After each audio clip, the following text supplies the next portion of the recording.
शहीद की मूर्ति का अनावरण के कार्यक्रम में आप इतनी संख्या में सब लोग आए और परिवार ने जिस प्रकार से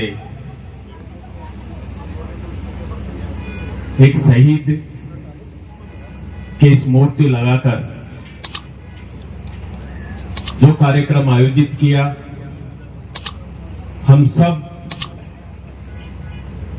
तहे दिल से आपका हार्दिक अभिनंदन और स्वागत करते हैं। अभी मेरे से पहले काफी वक्ताओं ने अपनी अपनी बातें रखी। मैं तो आप लोगों के बीच में इतना ही कहना चाहूंगा कि साथियों,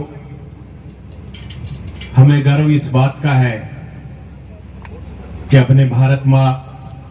की इस भूमि पर हमें जन्म मिला और उस राजस्थान की वीर भूमि में हम खेले, पढ़े, लिखे, आगे बढ़ रहे हैं। ये सौभाग्य की बात है, क्योंकि राजस्थान की मिट्टी में, राजस्थान की मिट्टी के कण कण में वीरता बसती है। और जब बात वीरता की हो, बात देश की हो, तो राजस्थान का जवान हर सूरत पर इस देश के लिए शहादत देने में कभी पीछे नहीं रहता। वो सदैव ये कोशिश करता है कि हमें अपनी वीरता दिखाने का मौका मिले। मैं नमन करना चाहता हूं, जिस प्रकार हम शहीदों को नमन करते हैं और देश के सैनिकों के बलबूते पर अब आज हम सब लोग खुलकर खुले मंच पर बोलते हैं, उसी प्रकार मैं नमन करना चाहता हूं मेरे किसान भाइयों को कि जिनकी बदौलत ये देश खुशहाल है। क्योंकि सीमा के ऊपर देश का जवान हमारी रक्षा करता है, तो खेत में किसान फसल पैदा कर कर उस जवान का पालन पोषण करता है। मैं आपको भी धन्यवाद अर्पित करना चाहता हूं। साथियों, कई बार जब बात करते हैं, सोचते हैं, समझते हैं, तो बड़े अपने आप में भाग्यशाली मानते हैं कि इस देश के अंदर अनेकों भाषाएं, अनेक प्रकार का पहराव, लेकिन जब भी बात इस देश के तिरंगे की आए, तो चाहे देश का जवान हो, चाहे देश का किसान हो, चाहे बैठी हुई मेरी मातृशक्ति हो, अपने प्राणों का न्यौछावर करने में कहीं किसी प्रकार की कोई कोताही नहीं बरतते और आगे बढ़कर वो ये कहते हैं कि ये मौका हमें मिलना चाहिए। आज मैं बताना चाहूंगा कि अभी मेरे से पहले वक्ता बता रहे थे कि सेना ने सदैव शौर्यपूर्ण काम किया है और ये देश की सेना है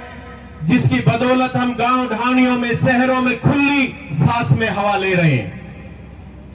ये सिर्फ सैनिकों की बदौलत है, लेकिन बात चाहे 1965 की, 1971 की हो, हमारे सैनिकों को कमजोरी नहीं रही है। सदैव इस माटी में उन वीरों ने जन्म लिया है जो देश के लिए लड़ना जानते हैं, जो इस तिरंगे के लिए, जो तिरंगे को अपना स्वाभिमान मानते हैं और अपनी जान से बढ़कर इस तिरंगे के लिए कुछ करना चाहते हैं। साथियों, आज मैं, हमारे गृह राज्य मंत्री मैडम साहब भी बैठे हुए हैं और सैनिक कल्याण बोर्ड के चेयरमैन प्रेम सिंह जी बाजौर भी बैठे हुए। जब आप सैनिक कल्याण बोर्ड के चेयरमैन यहां बैठे हो, तो अपनी बात जरूर कहना चाहूंगा कि हमारे राजस्थान का वीर जवान देश की सेना में जब जाना चाहता है, तो कोई नौकरी के लिए नहीं जाता, उसमें एक जज्बा होता है। राजस्थान की मिट्टी के कण कण में जज्बा है, एक वीरता है। वो इस देश के लिए अपने प्राण न्यौछावर करना चाहता है, इस देश के लिए लड़ना चाहता है, तब जाकर वो सेना में जाता है। पिछले कुछ कई बातें जो मैं नहीं कहना चाहता, लेकिन इतना जरूर कहना चाहूंगा कि आप जो अग्निवीर योजना, इस योजना को बंद करके इन सैनिकों को सम्मान दिलाने का काम करे, इनको मान और सम्मान दिलाने का काम करे, ताकि ये सेना में अपनी सेवाएं दे सके। हम सब लोग जब घर में जाते हैं रबी, जब युद्ध की स्थिति बनी हुई थी, तो मैं तो धन्यवाद अर्पित करना चाहता हूं उस मातृशक्ति को। जब मां के पास बेटे का फोन आया कि मां किसी भी वक्त देश में युद्ध छिड़ सकता है, तो उस मां ने यह नहीं कहा कि बेटे अपने प्राणों की रक्षा करना। मुझे गर्व है इस बात की कि हमने जिन माओं का दूध पिया है, वो भी शेरनी के रूप में मां ने कहा कि अगर तेरी ड्यूटी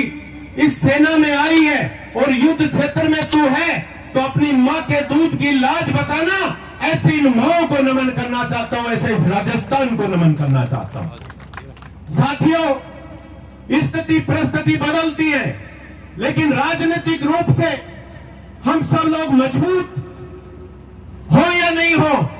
लेकिन जब बात देश की आए, चाहे कोई भी दल हो, कोई भी पार्टी हो, हमें सबसे पहले अगर किसी के बारे में सोचना है तो देश के बारे में सोचना है। आज किसान जवान जिस प्रकार की स्थिति और परिस्थिति से गुजर रहा है, मैं तो कहना चाहूंगा आप सबसे कि साथियों, हम सबको फिर से मिलकर खड़े होना है। और जिस प्रकार से जब भी आवश्यकता पड़े, मैं तो इतना भी आपको विश्वास दिलाना चाहता हूं, प्रेम सिंह जी के किसान के बेटे, वो किसान के बेटे हैं, चाहे ये सेना में जाए या नहीं जाए, लेकिन आवश्यकता पड़ी देश को, तो एक किसान जो हल चलाता है, वो देश पर गोली चलाने के लिए भी तैयार है कि इनको सम्मान मिलने की आवश्यकता है। आज आपने जो प्यार और सम्मान दिया, उसके लिए तहे दिल से मैं आप सभी का हार्दिक अभिनंदन और स्वागत करता हूं, और आप सबको बहुत बहुत बधाई भी देता हूं कि आप इतनी बड़ी संख्या में पहुंचे। और मैं तो कहना चाहता हूं मेरे बुजुर्गों से, नौजवान साथियों से, कि बुजुर्गों, वो समय आ गया है कि आप भी अपने बच्चों को पढ़ाएं, लिखाएं और आगे बढ़ाएं। हम जिस प्रकार से या तो खेत में काम करते थे या सेना में काम करते थे, लेकिन जिस प्रकार से हमारा विकास जो रुका, आज आवश्यकता है कि आपके बेटे और बेटियां भी पढ़े लिखें, उन पदों पर जाकर बैठे जहां गांव का विकास रुका है, जहां ढाणियों का विकास रुका हुआ है, उन पदों पर जब हम लोग बैठेंगे और जो विकास की जब बात करते हैं, तो हमें जो लैपटॉप दिखाते हैं, जब जिस प्रकार से अभी मुझे गर्व है इस बात का, गांव ढाणियों से निकलकर हमारी बहन बेटियां IAS, IPS, RES बन रही है, वो जब उनकी उंगली उस लैपटॉप पर दबेगी तो हमारे विकास का पिटारा भी खुलेगा। और आपको इसी भावनाओं के साथ खासतौर से मैं युवा साथियों से भी कहना चाहता हूं, मेरे युवा साथियों, इस संसार में, इस पृथ्वी से अगर अधिक भार किसी का है तो वो मां का है, और आसमान से भी ऊंचा कद अगर किसी का है तो वो पिता का है। अगर उनकी भावनाओं के अनुरूप आप सबको शिक्षित होना है,